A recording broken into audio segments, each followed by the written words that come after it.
Жасуша құрылысына шолу.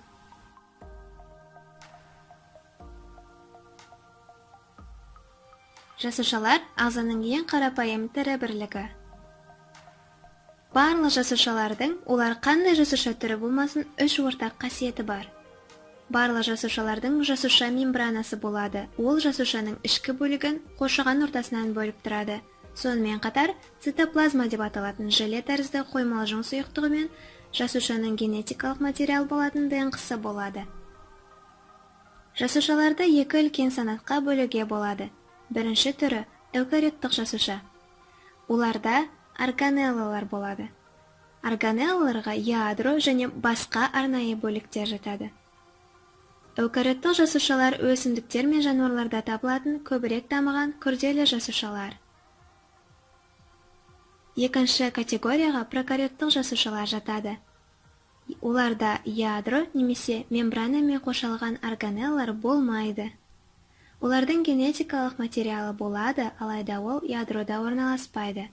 Прокариоттық жасушалар әдетте бір жасушадан тұрады, немесе бактерия секілді жалғыз жасушадан тұратын ағзалар болады. Сонымен органеллалар деген не? Органелла кішкене орган деген мағынаны білдіреді. Органеллалар жүзеге асыратын өзіндік қызметтері бар жасушаның мамандандырылған бөліктері. Ендеше жасушаның басқару орталығы ядродан бастайық. Ядро құрамында ДНК немесе генетикалық материал болады. ДНК жасушаға қандай әрекет жасағалы жатырғанын және қалай жасағалы жатырғанын айтып отырады. Хроматин бұл ДНК-ның шиеленіскен жайылған түрі. Ол ядро мембранасының ішінен табылады. Жасуша бөлінуге дайын болған уақытта ДНК хромосомалар деп аталатын құрылымдарға қалыңдайды. Ядроның құрамында сонымен қатар ядрошық болады.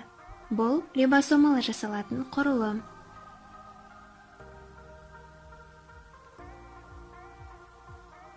Рибосомалар ядродан шыққаннан кейін олардың синтездеу немесе нәруыздар жасау деп аталатын маңызды қызметі болады. Ядроның сыртында рибосомалар және басқа да органеллалар қоймалжыңда цитоплазма айналасында жүзіп жүреді.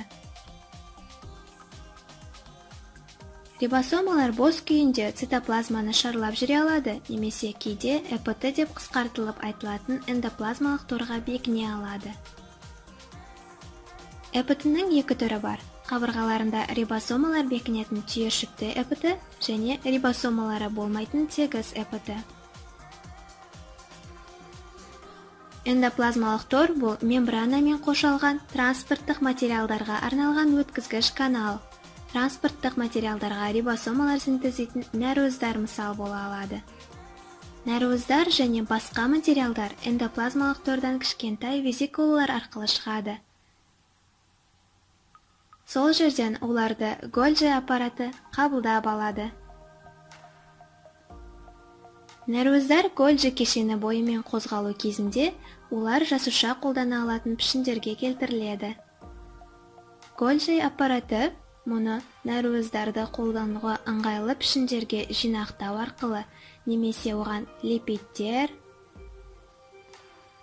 және көмірсулар сияқты басқа материалдарды қосу арқылы жүзеге асырады.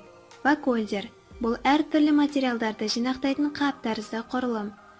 Мына өсімдік жасушасында орталық вакуоль суды жинақтайды. Жануар жасушасына қайта оралсақ, сіз лизосома деп аталатын органелланы көресіз. Лизосомалар бұл зақымдалған немесе ескірген жасуша бөліктерін қосып алатын қоқыс жинақтаушылар. Олар осындай жасуша қалдықтарын бұзатын ферменттермен толтырылған. Митохондрия бұл жануар және өсімдік жасушаларына электр станциясы болатын органелла. Жасушалық тыныс алу деп аталатын процесс кезінде митохондрия жасушаның барлық іс-әрекеттерін энергиямен қамтамасыз ететін АТФ молекулаларын жасайды. Энергияны көп қажет ететін жасушаларда митохондрия саны көп болады. Жасуша өзінің пішінін цитоқаңқа арқылы сақтап тұрады. Цитоқаңқа құрамына нәруыздан жасалған жіпше тәрізді микрофиламенттер және жіңішке қуыс түтіктер болатын микротүтікшелер кіреді. Өсімдіктер сияқты фотоавтотрофты болатын кейбір организмдер энергия жасау үшін күн сәулесін қолданады. Олардың жасушаларында хлоропласт деп аталатын органелла болады. Хлоропласт бұл фотосинтездің өтетін жері. Оның түсі жасыл болады, себебі құрамында хлорофилл деп аталатын жасыл пигмент бар. Өсімдік жасушаларында сонымен қатар жасуша қабырғасы болады. Ол жасуша мембранасын сыртында орналасқан. Жасуша қабырғасы өсімдік жасушасының пішінін сақтайды, қолдайды және қорғаныштық қызмет атқарады. Жануар жасушасында ешқашан жасуша қабырғасы болмайды. Тек қана кейбір жасушаларда табылатын көптеген басқа да бірегей құрылымдар бар. Мұнда тек кейбірі қамтылатын болады. Адамдарда, мысалы, тыныс алу жолы кірпікшелері бар жасушалармен төселген. Бұлар микроскопиялық шаш тәрізді шығыңқы бөліктер. Олар толқын секілді қозғала алады. Бұл ерекшелік ауадағы деммен алынған бөлшектерді ұстап алуға көмектеседі, және сіз жөтелген кезде оларды ығыстырып тастайды. Кейбір жасушалардағы тағы бір бірегей ерекшелік талшық немесе жалған аяқ. Талшық бұл кішкене құйрық секілді, және жасушаға қозғалуға немесе өзін итеруге көмектеседі. Талшығы бар жалғыз адам жасушасы бұл сперматозоид немесе аталық жыныс жасушасы. Қорытындылай кетсек, есте сақта, эукариот жасушалары, ядросы және мембранамен қоршалған органеллалары бар, өсімдік және жануар жасушалары. Прокариот жасушалары, ядросы және мембранамен қоршалған органеллалары болмайтын жалғыз жасушалы ағзалар.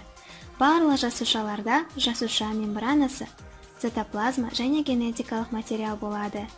Және тек өсімдік жасушаларында хлоропласт болғанымен, өсімдік және жануар жасушасының екеуінде де митохондрия бар.